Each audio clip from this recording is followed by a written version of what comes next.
안녕하세요, 여러분들. 성경 기록은 무엇이라 말하느냐 채널에 오신 걸 환영합니다. 오늘은 말씀드렸듯이 휴거의 때와 시기를 과연 알 수 있는가? 이것에 대한 내용을 다뤄보려고 합니다.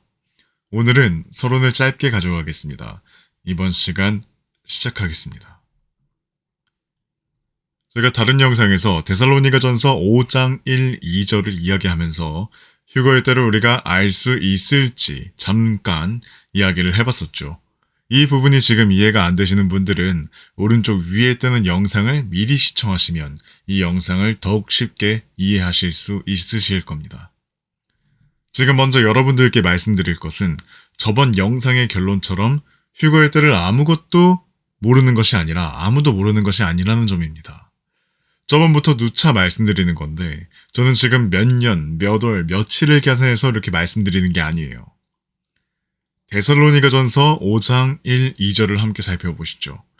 그러나 형제들아, 그 때들과 그 시기들에 대해서는 내게 너희에게 쓰는 것이 너희에게 전혀 필요하지 아니하노라.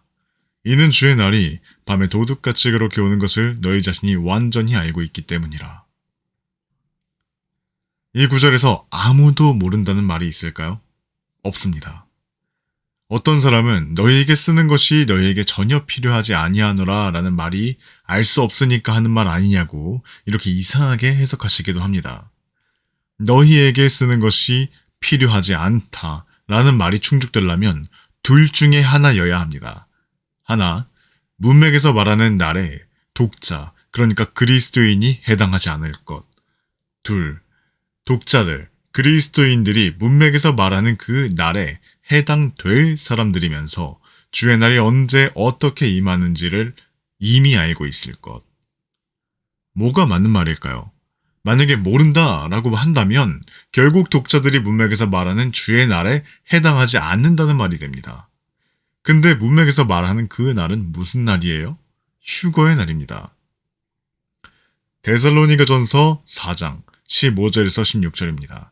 이는 우리가 주의 말씀에 의하여 이것을 너희에게 말하기 때문이니 주의 오심까지 살아남아 있는 우리가 잠들어 있는 자들보다 앞서지 못하리라는 것이라. 이는 주께서 환호와 천사장의 음성과 하나님의 나팔 소리와 함께 하늘로부터 친히 내려오실 것이기 때문이라. 그리하면 그리스도 안에서 죽은 자들이 먼저 살아나리라.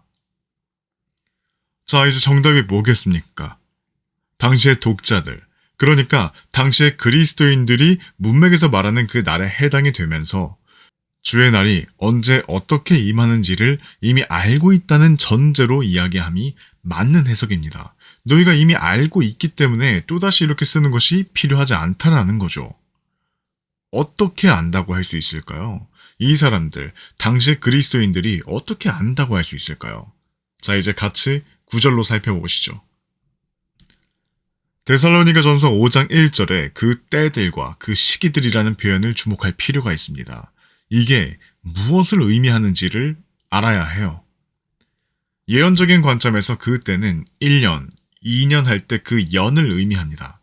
이게 왜 연을 나타내는 건지 말씀드리려 해요. 요한계시록 12장 14절입니다. 그리고 여자에게 거대한 독수리의 두 날개가 주어졌는데 그녀를 하여금 광야 안 그녀의 처소로 날아가게 하려 함이니 그것은 그녀가 한 때와 두 때와 반 때 동안 뱀의 얼굴을 피하여 부양받는 곳이라. 여기서 한 때와 두 때와 반 때 동안이라는 표현이 있죠. 이게 3년 반을 의미합니다. 왜 그런 건지 먼저 여러분들이 알아야 할 것이 있는데요. 한 때와 두 때와 반 때가 3년 반을 의미한다는 키포인트는 바로 히브리 달력입니다. 히브리인들의 달력은 30일이 한 달이에요. 창세기 7장과 8장을 보시면 하나님께서 주신 달력을 알 수가 있거든요. 창세기 7장 11절을 읽어보겠습니다. 노아의 생애가 600번째 해가 되던 둘째 달 그 달 17일 바로 그 날에 거대한 기품의 모든 샘들이 터져 나왔으며 하늘의 창문들이 열렸더라. 여기서 둘째 달 17일에 홍수가 터졌음을 우리는 알 수 있죠. 이제 이 내용을 그대로 가지고 창세기 8장으로 넘어가시죠. 창세기 8장 3, 4절입니다. 그리고 물들은 계속해서 땅에서 물러나 되돌아갔으니 150일이 지난 뒤에는 물들이 줄어들었더라. 그리고 일곱째 달, 그 달 17일에 아라랏 산지 위에 방주가 안착하였더라. 홍수가 시작된 때로부터 150일이 지나니 물들이 줄었는데 그 날이 일곱째 달 17일이라고 기록되어 있습니다. 둘째 달 17일과 일곱째 달 17일 사이에 150일이 있다. 그렇다는 말은 한 달은 30일이라는 계산이 됩니다. 자, 이제 요한계시록 12장 6절을 한번 살펴볼까요? 요한계시록 12장 6절입니다. 그리고 그 여자가 광야 속으로 도망쳤는데 그곳에는 하나님께로부터 예배된 처소가 그녀에게 있었으니 그들로 하여금 거기서 1260일 동안 그녀를 먹이게 하려 하심이라. 1260일이라는 표현이 있죠. 그리고 12장 14절에 보시면 한때와 두때와 반때라고 기록되어 있습니다. 히브리 달력대로라면 1260일은 몇 개월일까요? 요한계시록 13장 5절입니다. 그리고 그에게 엄청난 것들과 신성 모독들을 내뱉는 입이 주어졌더라. 그리고 42개월 동안 지속되는 권능이 그에게 주어졌더라. 42개월입니다. 42개월은 몇 년이죠? 3년 반이죠. 자, 여기까지 정리되었으면 다음은 간단합니다. 데살로니가 전서 5장 1절을 보면 그 시기들이라고 기록되어 있습니다. 이 시기가 무엇을 뜻하는지 아는 데는 그렇게 복잡하지 않아요. 영어로 보시죠. 영어로는 the seasons. 네, 이렇게 되어 있어요. 자, 이제 초등학교 수준의 영어 질문입니다. season은 우리나라 말로 하면 무슨 뜻일까요? 계절입니다. 자, 이제 그때들은 연, 그 시기들은 계절임을 우리는 알았습니다. 사실 바로 직전 영상을 보시면 연수에 대해서는 이미 답을 드린 거나 마찬가지입니다. 현재 이 세상의 역사는 근 6천년이고 6천년에서 7천년으로 넘어갈 때쯤에 예수님께서 다시 오실 것임을 말씀드렸었죠. 마지막 천년은 천년 왕국이 임할 것이고 그렇게 이 세상은 정리가 될 거예요. 안 보신 분들은 오른쪽 위에 제가 준비를 해놓았으니 시청해 주시면 이해가 되시리라 생각합니다. 그렇다면 이제 계절에 대해서 알아봐야겠습니다. 하나님께서는 자주 구원을 농사와 연관시키셨어요. 마태복음 13장에서 예수님은 씨 뿌리는 자의 비유를 하셨습니다. 좋은 밭에 뿌려진 씨는 좋은 결실을 맺는다는 말씀을 하셨죠. 그 밭은 사람의 마음을 의미하고요. 그리고 요한복음 4장을 같이 보시죠. 요한복음 4장 35절에서 36절입니다. 너희가 말하기를 아직 넉 달이 남아있어서 그때 비로소 수확기가 오는도다 하지 아니하느냐? 보라, 내가 너희에게 말하노니 너희 눈을 들어 밭들을 바라보라. 이는 그것들이 수확하도록 이미 하얗게 되었기 때문이라. 그런즉 거두는 자는 품삯을 받고 영생에 이르는 열매를 모으나니 뿌리는 자도 거두는 자도 함께 크게 기뻐하게 하려 함이라. 영생에 이르는 열매라고 말씀하셨죠. 농사를 구원에 비유하신 예 중에 하나입니다. 고린도전서 3장에서도 구원을 농사에 비유합니다. 고린도전서 3장 6절에서 9절 제가 쭉 읽어보겠습니다. 나는 심었으며 아폴로는 물을 주었으나 오직 하나님만이 성장하게 하셨도다. 그렇게 심는 자도 아무것도 아니요 물을 주는 자도 아무것도 아니요 오직 성장하게 하시는 하나님만이 모든 것이라. 이제 심는 자와 물을 주는 자는 하나니라. 그런즉 모든 사람은 저마다 자기 자신의 수고에 따라 자기 자신의 보상을 받을 것이라. 이는 우리가 하나님과 함께 수고하는 자들이기 때문이라. 너희는 하나님의 농작지요 너희는 하나님의 건축물이로다. 왜 갑자기 뜬금없이 농사 이야기를 하느냐면 이게 휴거와 연관되기 때문입니다. 예수님께서 십자가에 못 박혀 죽으시고 부활하시면서 땅 및 아브라함의 품에 있던 구약 성도들이 부활하고 휴거가 되었습니다. 농사로 비유하면 이때가 첫 수확이에요. 그래서 예수님께서 첫 열매들이라고 불리신 겁니다. 그리고 또한 예수님께서는 초실절이 지나기 전에 부활하셨어요. 초실. 이게 무엇을 뜻할까요? 첫 열매입니다. 고린도전서 15장 20절입니다. 그러나 이제 그리스도께서 죽은 자들로부터 살아나셨고 잠자던 자들의 첫 열매들이 되셨느니라. 고린도전서 15장은 부활장이라고 불립니다. 부활과 관련된 많은 진리들이 이 안에 기록되어 있죠. 이제부터 구약 성도의 부활과 그리스도인의 부활부터 환난 성도의 부활을 나타내는 구절을 인용해드리겠습니다. 고린도전서 15장 23절에서 24절입니다. 그러나 모든 사람이 저마다 자기 자신의 사례에 살게 되리니 첫 열매들인 그리스도시요 다음은 그분께서 오실 때 그리스도께 속한 자들이라.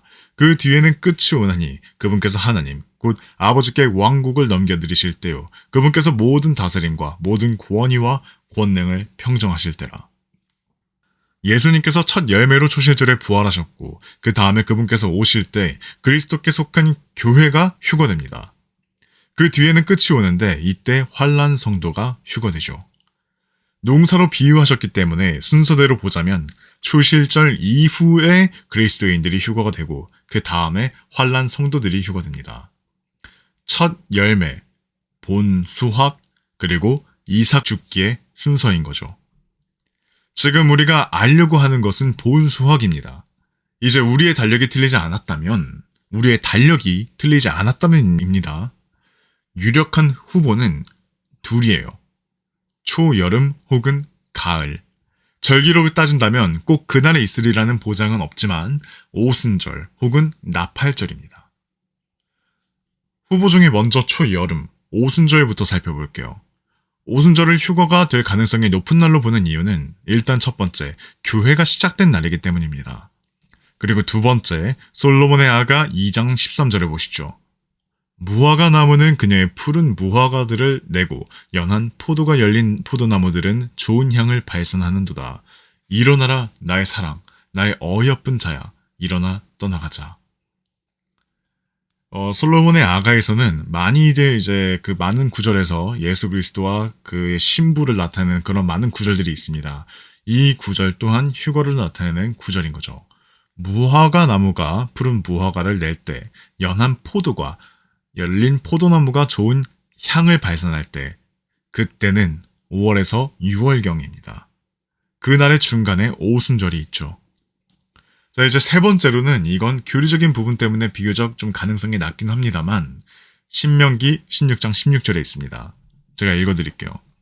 너에게 속한 모든 남성들은 주 너의 하나님께서 선택하실 곳 안에서 한 해에 3번 그분 앞에 나타날지니 무교절과 칠칠절과 장막절에 그리할지니라. 그런즉 그들은 주 앞에 빈손으로 나타나지 말지니라. 모든 남성은 앞으로 영원히 1년에 3번은 무교절과 칠칠절과 장막절에 주 앞에 나타나야 합니다. 제가 이 구절을 주목하는 이유는 초실절이 무교절 기간 중에 있거든요. 칠칠절은 다른 말로 오순절이고 장막절은 환난 성도의 휴거가 있을 것으로 추측되는 날이에요. 그럼 이제 보세요. 오순절을 주목해 볼 만 하겠죠. 또 있어요. 모든 남성들은 이라는 단어를 주목해 주세요. 우리가 휴거될 때에는 우리가 천사들과 같이 변한다고 기록되어 있는데 천사들은 모두 남성으로 표현되거든요. 그렇다는 말은 우리가 휴거될 때에는 모든 남성이 하나님 앞에 나타나게 된다는 거죠. 모든 사람들이 남성이 되어서 하나님 앞에 나타난다는 겁니다. 하지만 너에게 속한이라는 이 말 때문에 이 말은 이스라엘 백성을 말하는 것이기 때문에 참고사항으로만 알고 이렇게 계시면 될 것 같습니다. 자, 이제 가을, 나팔절에 대해서 이야기하겠습니다. 이건 간단히 가져갈게요. 나팔절의 가능성을 두는 이유는 상징성이 크게 작용합니다. 첫째로 휴거를 이야기하는 구절에 나팔이 빠짐없이 등장하기 때문입니다.